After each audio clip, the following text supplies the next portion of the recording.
Hi అండి. ఈ వీడియోలో చాక్లెట్ స్పాంజ్ని ఎలా చేయాలో డీటెయిల్గా చేసి చూపిస్తాను. మరి లేట్ చేయకుండా స్పాంజ్ చేసే ప్రాసెస్లోకి వెళ్ళిపోదాం. ఫస్ట్ నేను 1/2 kg మెజర్మెంట్స్కి 2 eggs తీసుకున్నాను. తర్వాత 1/2 cup ఆఫ్ షుగర్ తీసుకున్నాను. షుగర్ వచ్చేసి స్వీట్ తినేవాళ్ళు కొంచెం ఎక్కువ వేసుకోవచ్చు. నేనైతే 1/2 cup తీసుకున్నాను. 2 eggs తీసుకున్న తర్వాత దాంట్లోకి నేను ఎసెన్స్ తీసుకున్నాను. ఎసెన్స్ వచ్చి నేను కార్డమమ్ తీసుకున్నాను. దీంట్లో చాక్లెట్ ఎసెన్స్ కూడా వేసుకోవచ్చు అన్నమాట. తర్వాత బీటర్ తీసుకుని బీట్ చేసుకుంటున్నాను.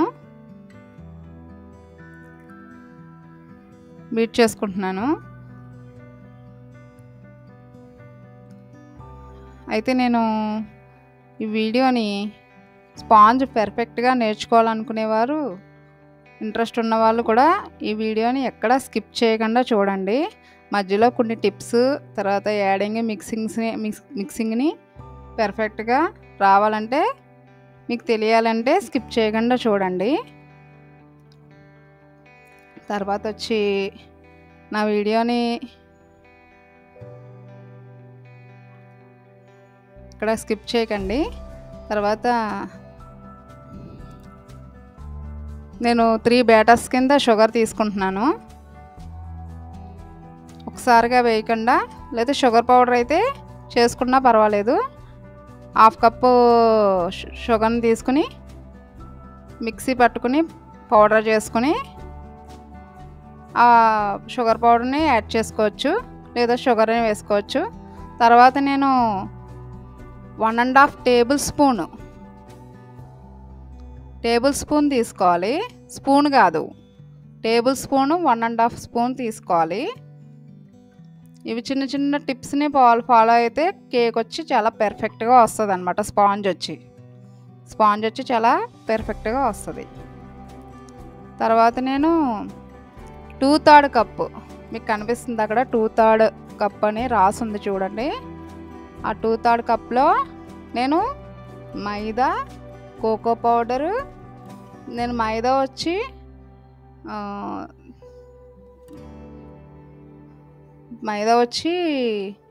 2/3 cupలో ఒక పావించు తక్కువగా తీసుకుని దానికి సరిపడా దాని కప్పుకు వచ్చి కరెక్ట్గా సరిపోయేటట్టు వీడియోలో చూపిస్తున్నట్టు తీసుకున్నాను. నేను ఆ 2/3 cupలోనే మైదా ప్లస్ కోకో పౌడరు, తర్వాత బేకింగ్ పౌడరు, తర్వాత బేకింగ్ సోడా, తర్వాత పించ్ ఆఫ్ సాల్ట్ తీసుకున్నాను. ఇవన్నీ వచ్చి 2/3 cupలోనే తీసుకున్నాను. మీరు వీడియోని జాగ్రత్తగా చూసినట్లయితే మీకు తెలుస్తుంది. నేను ఒక 4 స్పూన్స్, 1/2 స్పూన్సే తీసుకున్నాను. అంటే 2 స్పూన్స్ ఆఫ్ కోకో పౌడర్ తీసుకున్నాను. తర్వాత నేను 1/2 స్పూన్తో బేకింగ్ పౌడరు, అలాగే 1/4 స్పూన్తో బేకింగ్ సోడా, అలాగే పించ్ ఆఫ్ సాల్ట్ అనమాట. అంటే 1/8 స్పూన్ అనమాట. 1/8 స్పూన్తో సాల్ట్ తీసుకుని మొత్తం ఆ కప్పుతోనే నేను మీకు వీడియోలో చూపిస్తున్నట్లుగా జల్లించుకుని చూపిస్తున్నాను మీకు.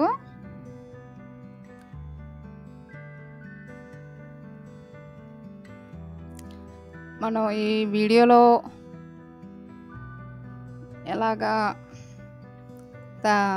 రెడీ చేసుకోవాలి, ఈ కోకో పౌడర్ అనేది ఎలా తీసుకోవాలనేది ఎక్కడ స్కిప్ చేయకుండా చూడడం వల్ల మీకు కేక్ అనేది పర్ఫెక్ట్గా ఎలా చేయాలో తెలుస్తుంది. తర్వాత వచ్చి నేను జల్లించుకుంటున్నాను. నా వీడియో కానీ మీకు నచ్చినట్లయితే లైక్ చేయండి, షేర్ చేయండి, అలాగే సబ్స్క్రైబ్ చేసుకోండి. మరిన్ని నోటిఫికేషన్స్ కోసం పక్కనున్న బెల్ ఐకాన్ని క్లిక్ చేయండి. మీరు చూసి లైక్ చేసి షేర్ చేయడం వల్ల మీలాంటి వ్యూవర్స్, అలాగే కేక్స్ అంటే ఇంట్రెస్ట్ ఉన్న వాళ్ళకి కూడా ఈ వీడియో రికమెండ్ అవుతుంది. Please like, share and subscribe my channel. తర్వాత నేను జల్లించుకున్న తర్వాత కట్ అండ్ ఫోల్డ్ మెథడ్లో నేను కలుపుకుంటున్నాను. ఇప్పుడు కూడా మనం ఏ బేస్కి కేకు స్పాంజ్ చేసుకున్నప్పుడు కంపల్సరీ మనం కట్ అండ్ ఫోల్డ్ మెథడ్లోనే చేసుకోవాలి. నేను కొంచెం బ్యాటర్ని కొంచెం వేసుకుంటూ కట్ అండ్ ఫోల్డ్ మెథడ్లో కలుపుకుంటున్నాను.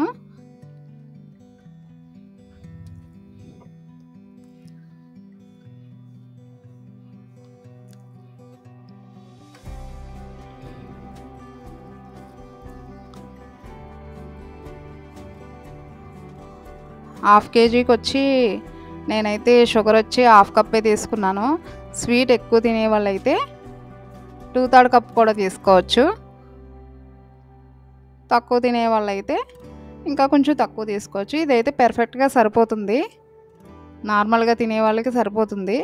ఎందుకంటే మనం ఇందులో మళ్ళీ మనం విప్ అది చేసుకుంటాము. అందులో చాక్లెట్ మనం వేసుకునే కేక్ డెకరేటింగ్లో కూడా మనం వేసుకోవడంలో కూడా షుగర్ అనేది ఎక్కువ తక్కువ అవ్వచ్చు.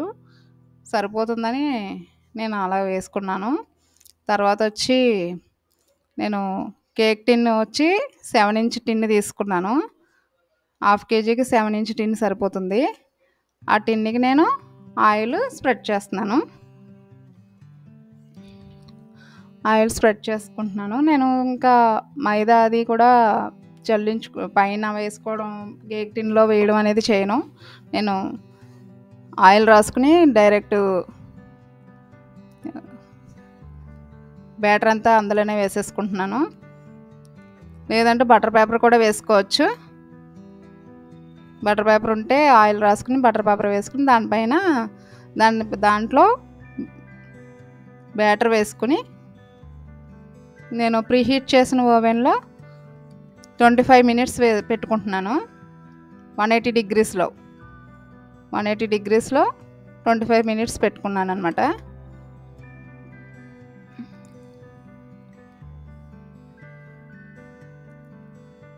ఆఫ్టర్ 25 మినిట్స్లో తర్వాత కేకు కుక్ అయింది లేనిదనేది మనం టూత్పిక్తో కానీ నైఫ్తో కానీ తీసి చూస్తే అది క్లీన్గా వచ్చిందంటే కేకు